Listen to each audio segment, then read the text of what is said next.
Examen de física de la convocatoria de julio del 2020, concretamente la parte de test. La primera pregunta dice que en el Sistema Internacional de Unidades la constante de gravitación G puede medirse en... Como veis, es un ejercicio, es una pregunta de unidades, con lo cual en estas preguntas lo ideal es encontrar una fórmula donde aparezca dicha constante, por ejemplo, la fuerza de gravitación universal. Esta fuerza de atracción ya sabemos que es G, donde G es la constante de gravitación, masa, una de las masas, la otra masa minúscula, dividido entre la distancia que separa a ambas masas al cuadrado. Si recordamos que la fuerza, por la segunda ley de Newton, se puede escribir como masa por aceleración, ya solo nos falta despejar la constante G, que nos quedaría la aceleración por la distancia al cuadrado, dividido entre una de las masas. Como veis, la otra masa se simplificaría. Ahora ya solo nos falta encontrar la ecuación dimensional que relaciona las dimensiones de G con las dimensiones del resto de la ecuación. Pues bien, esa ecuación dimensional sería dimensiones de aceleración, que son metros partido por segundo al cuadrado, por las dimensiones de longitud al cuadrado, que son metros al cuadrado, dividido por las unidades de masa, que son kilogramos en el sistema internacional. Ya solo nos falta hacer estos cálculos y veríamos que nos queda metro al cubo, segundo a la menos 1, por kilogramo a la menos 1. Como podéis ver, se trataba de la opción B. Segunda pregunta, tenemos dos masas, M1 y M2, M2 siendo 4 veces M1, separadas una distancia R. El módulo de la fuerza gravitatoria sobre la masa M1 debida a la masa M2 es F1. Y el módulo de la fuerza gravitatoria ejercida por M1 sobre la masa M2 es F2. Se verifica que... Bien, si recordamos que la fuerza de atracción gravitatoria entre dos masas tiene exactamente el mismo módulo, es decir, que la fuerza que hace la masa 1 sobre la masa 2 es la misma que hace la masa 2 sobre la masa 1, pues ya vemos que estos dos módulos van a ser iguales. Lo único que cambia va a ser el sentido de estas fuerzas, que van a ser siempre sentidos opuestos, con lo cual fácilmente veíamos que se trataba de la opción A. La pregunta 3 nos preguntan, tenemos un planeta con dos satélites. Esos satélites están realizando órbitas circulares con radio R1 y R2, donde R2 es 1,84 veces R1, respectivamente. Los periodos de las órbitas de los satélites están aproximadamente relacionados por...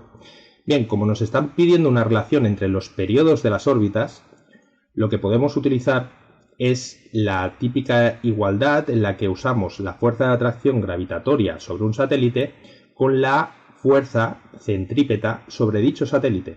Haciendo esa igualdad y despejando, podemos encontrar la siguiente relación, que nos dice que el periodo al cuadrado de una órbita va a ser proporcional al radio al cubo de dicha órbita. Veis que esta constante de proporcionalidad va a ser siempre la misma para cada planeta. Va a ser 4pi al cuadrado partido por la constante de gravitación universal y la masa de dicho planeta. Bien, ahora solo nos falta relacionar dos periodos diferentes, con lo cual lo ideal es dividir entre ellos esta ecuación y al dividirla este término constante va a desaparecer y nos va a quedar que el cociente de los periodos al cuadrado es igual al cociente de los radios de las órbitas al cubo. Como yo ya sé la relación que hay entre R2 y R1, esta relación me va a quedar 1,84 al cubo.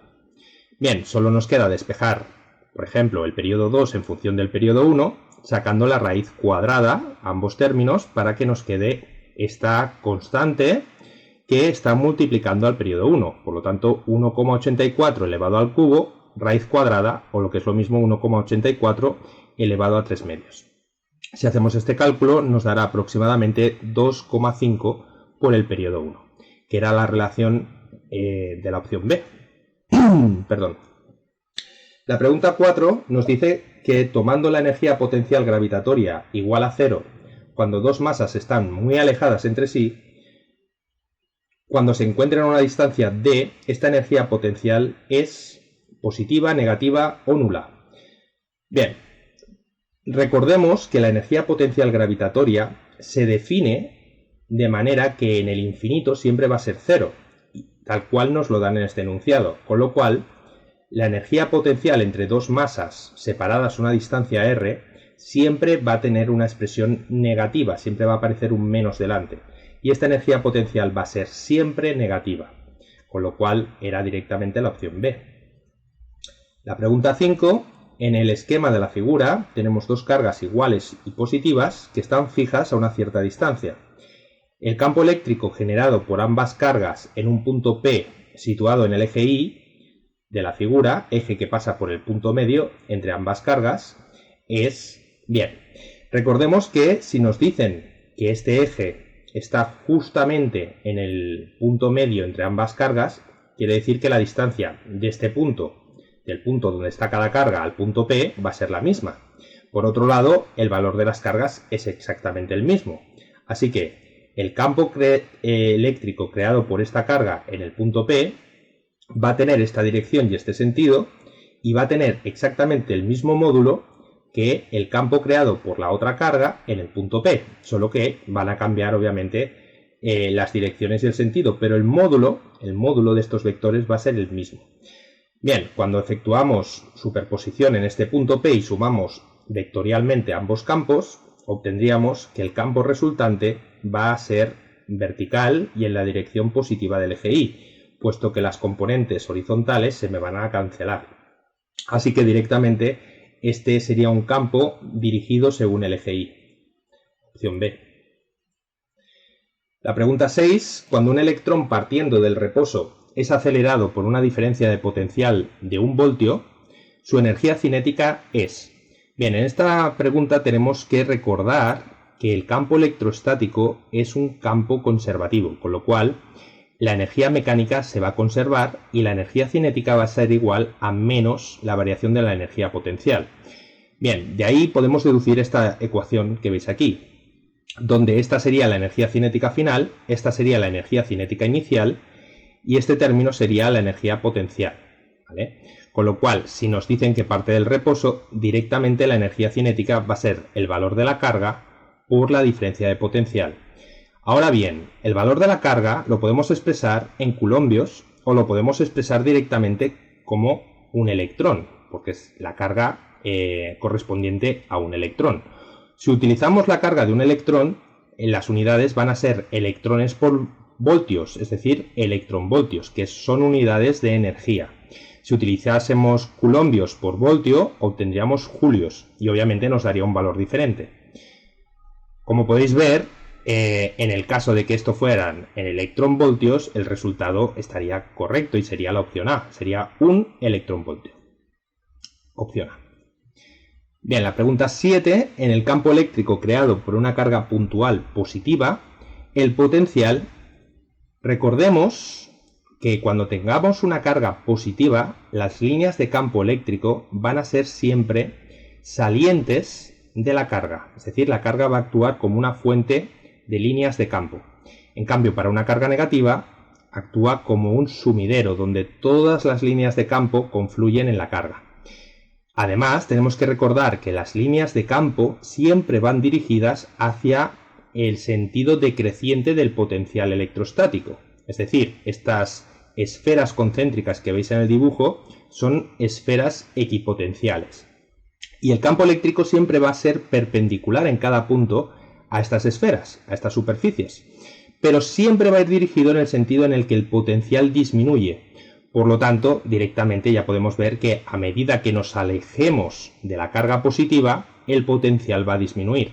Otra manera de verlo es a través de la fórmula. Potencial es la constante K por el valor de la carga que crea el campo dividido entre la distancia. Por lo tanto, si esta carga es positiva y yo me voy alejando, cada vez vamos a tener un valor menor a medida que la distancia aumente, con lo cual disminuye con la distancia a la carga. Opción B. Pregunta 8. Cuando se introduce en una región con un campo eléctrico un electrón inicialmente en reposo, este se va a desplazar ¿cómo? Bueno, pues si recordamos que la fuerza eléctrica se puede calcular como el producto de la carga por el campo donde está sometida esta carga, ¿vale? Esta carga está en el seno de un campo eléctrico, va a aparecer una fuerza eléctrica sobre esa carga que se calcula de esta manera, el producto de la carga por el campo. Pero hay que tener en cuenta que en este producto la carga mantiene su signo, por lo tanto, si se trata de un electrón, esta carga va a ser negativa. Así que no va a seguir la misma el mismo sentido que el vector campo eléctrico, sino que la fuerza tendría el sentido opuesto al del campo, con lo cual va a tener la misma trayectoria, la misma línea que el campo eléctrico, pero en sentido opuesto, en sentido contrario a dicha línea. Por lo tanto, se trataba de la opción B. Pregunta 9. La fuerza magnética entre dos conductores rectilíneos indefinidos, recordad que esto es un hilo infinito, y paralelos, por los que circula la misma corriente de valor I, separados a una distancia d, es proporcional a. Bien, tenemos que recordar que la fuerza entre dos hilos infinitos por los que circula corriente se puede calcular de esta manera. Como veis, esto es la fuerza por unidad de longitud y me queda expresado de esta manera, donde mu sub 0 es la permeabilidad magnética en el vacío, y sub 1 es la corriente por un hilo y sub 2 la corriente por el otro hilo, dividido entre 2pi por la distancia que separa ambos hilos. Bien, como veis, aquí en este caso la corriente I1 y I2 tienen el mismo valor, por lo tanto me va a quedar I al cuadrado dividido entre 2pi por d, así que será proporcional a I al cuadrado e inversamente proporcional a d, con lo cual se trataba de la opción B. Pregunta 10. En un movimiento armónico simple, un objeto realiza 10 oscilaciones en 4 segundos. Su periodo es... Bien, recordemos que el periodo es el tiempo que se tarda en dar una oscilación completa. Con lo cual, si yo cojo el tiempo total de oscilación y lo divido entre el número de oscilaciones que ha realizado en ese tiempo, ya tendríamos el tiempo por cada oscilación. En este caso, 4 dividido entre 10, 0,4 segundos por oscilación. Por lo tanto, esto ya sería directamente el periodo. Opción C. La pregunta 11. En una onda armónica plana de longitud de onda lambda, dos puntos separados una distancia d en la dirección de propagación de la onda están en oposición de fase si... Bien, recordemos qué quiere decir oposición de fase. Cuando yo tengo una onda, la distancia entre dos puntos que están en fase siempre va a ser un número entero de veces lambda. Como podéis ver, este punto y este punto distan una longitud lambda, longitud de onda. Bien, pero un punto que esté aquí respecto a otro que esté en oposición de fase va a estar a una distancia que va a ser siempre un número impar de veces lambda medios. Por ejemplo, este punto y este punto distan lambda medios. Este punto y el siguiente punto en oposición de fase, que sería este de aquí, van a distar, ¿cuánto? Pues 3 veces lambda medios, ¿no? Es decir, siempre un número impar de veces lambda medios. Con lo cual, de todas las opciones que teníamos, la opción correcta sería la B, que es la única que me da un número impar de veces media longitud de onda. Por lo tanto, sería la opción B. Muy bien, la pregunta 12. Me dicen que en una onda armónica de frecuencia angular omega, la longitud de onda lambda y la velocidad de fase v están relacionadas por... Bien, recordad que la frecuencia angular, también se llama velocidad angular, se puede relacionar fácilmente con la frecuencia. ¿Cómo? Pues a través de 2pi por la frecuencia. También podríamos relacionarlo con el periodo, 2pi partido por el periodo. Por otro lado, si yo despejo de aquí la frecuencia, obtendría que es la frecuencia angular dividido entre 2pi. Ya solo nos queda encontrar una expresión para la velocidad de fase. La velocidad de fase es la velocidad a la que se está propagando ese frente de onda, que en este caso es un frente de onda armónica, ¿vale? Pero bueno, básicamente es lo de siempre. La velocidad va a ser la frecuencia por la longitud de onda o la longitud de onda partido por el periodo, ambas serían válidas. Y despejando la frecuencia por su valor, ya me queda en la relación que me estaban pidiendo. Omega por lambda partido por 2pi. Por lo tanto, se trataba de la opción B. La pregunta 13, sobre teoría de la relatividad, me dicen si la masa en reposo de una partícula aumenta con la velocidad, disminuye con la velocidad o no depende de la velocidad. Bien, recordemos cuál es la equivalencia masa-energía según la ecuación de Einstein. Como veis, la energía es igual a la masa por la velocidad de la luz al cuadrado. Pero mucho ojo porque esta masa no es una masa en reposo, esta es la masa relativista, que está relacionada con la masa en reposo mediante lo que llamamos el factor de Lorentz, que es todo este término que está multiplicando, es decir, 1 dividido por la raíz cuadrada de 1 menos la velocidad al cuadrado de la partícula entre la velocidad de la luz al cuadrado.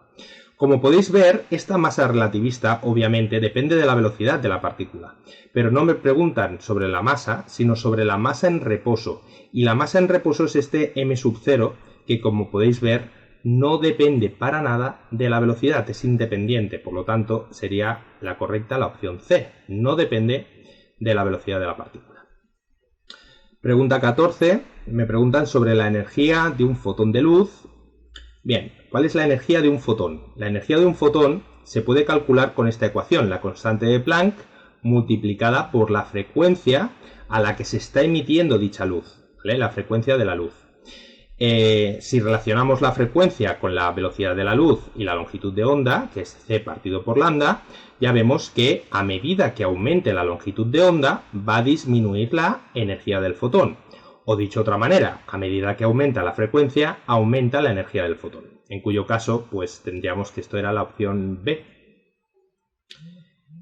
Y bien, para acabar, la última pregunta era una pregunta, yo creo que de las que más fácilmente la gente se podía equivocar. Las centrales de energía nuclear en funcionamiento en el mundo son centrales nucleares de fusión, centrales nucleares de fisión, y la C de los dos tipos, tanto de fusión como de fisión, las más modernas de fisión.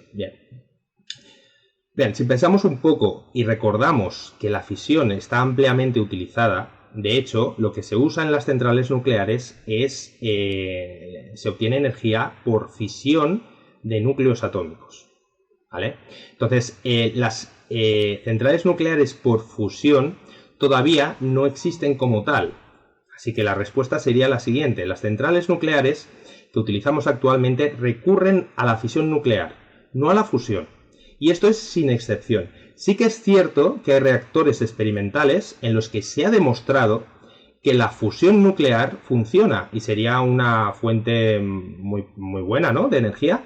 Pero en cualquier caso, los físicos y los ingenieros todavía no han encontrado la manera de que esa reacción de fusión se pueda producir de una forma estable y prolongada. Es decir, es muy difícil mantener estable una reacción de fusión, con lo cual lo que tenemos hoy en día es centrales nucleares de fisión. Por lo tanto, la opción correcta era la B. Aquí es muy probable que mucha gente marcase la C, ya que daba la impresión de que era como más completa.